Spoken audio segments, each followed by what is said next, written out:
All right, guys, welcome to part three. All right, so on part one, we already went over basically how you get paid in the commissions. In part two, we went over the PTIN number.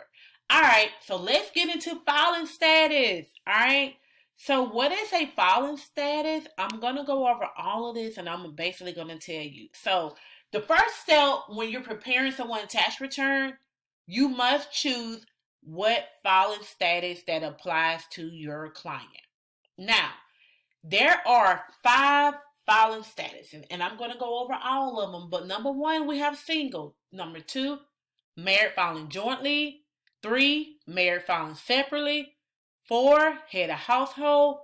Five, qualifying widow with a dependent child.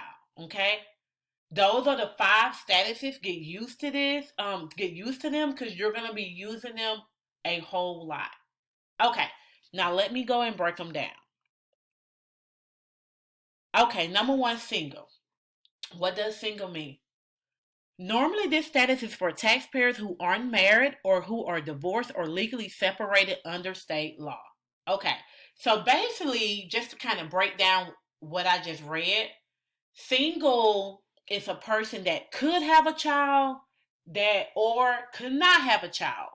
Being single, they basically could be living with somebody or they're not the head of household of a address or things like that. But being single is you could have a child, you could not have a child, but you are unmarried. That's the key. Okay. Single is the safest way for a lot of people to go if they do have kids. I'm going to go over here to household in a minute, but single is one of the safest statuses that the IRS look at. Okay, number two, married filing jointly. If if taxpayers are married, they can file a joint tax return. If a spouse died in 2016, and guys, this information is a little dated. Basically, if they died basically last year, not 2016, the widow spouse can often file a joint return for that year. Okay, so basically, let me give you an example. Married filing jointly, it's cut and dry. We're married and we're filing jointly. But let's just say that the spouse died last year, that wife or that husband that's still living, they still can come and file a tax return even though their spouse passed away that previous year. Okay, so married filing jointly is pretty cut and dry. Married filing separately, cut and dry. A married couple can choose to file two separate tax returns. This may benefit them if it results in less tax owed than if they filed a joint tax return. Taxpayer may want to prepare their taxes both ways. Before they choose, they can also use this status if each wants to be responsible only for their own tax debt. Okay, let's talk about this, guys. Why would a married couple file separately? Okay, it said that maybe they don't want each other dead, but that's the number one reason why a husband and wife, or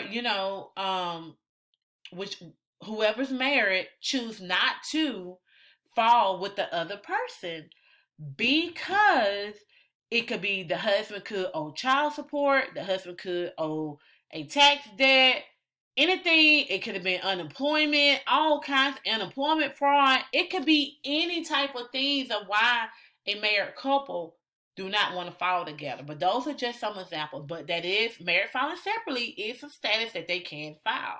All right, number four, head of household. Okay, I'm going to spend a little time here on head of household, guys. All right, in most cases, let's see, where did it go? Here we go. In most cases, the status applies to a taxpayer who is not married. But there are some special rules. For example, the taxpayer must have paid more than half the cost of keeping up a home for themselves and a qualifying person. Don't choose this status by mistake. Be sure to check all the rules. Okay, let's talk about head of household. The number one thing that I want you to know about head of household is that head of household is the number one status that get audited by the IRS. Let's talk about why. Okay, head of household means that you're the head of the address. Whatever address that you put on that person's tax return, They must be the head of that address. What does that mean? The mortgage must be in their name. The rent must be in their name. A bill must be in their name, because if they ever get audited, those are the things that the IRS are going to ask them for to prove that they're the head of that address. Most of the time, when people are not the head of the address, I always put them single. And remember, I told you that single is the safest way. So head of house, so single, you can have a child or you cannot have a child. But head of household, to go head of household, you must have a child. You have to have a dependent to go head of household. Okay, so be careful with that. Usually, when somebody's sitting at my desk and I see that they check that they're head of household, I'm gonna immediately ask them, "Are you the head of household of this address? And are you the only one that's gonna file head of household at this address?" Because if two people file head of household the same address, that's when the audit comes in, because they're trying to figure out which one is telling the truth. Okay. Lastly, qualifying widow with a dependent child. This status may apply to a taxpayer if their spouse died during, and we're going to say 2022 and 2021, and they have a dependent child. Other conditions also apply. So they can go widow, okay, if their spouse died. They could go head of household, or they could go widow, if they if they spouse passed away the previous year, but they also must have a dependent. All right.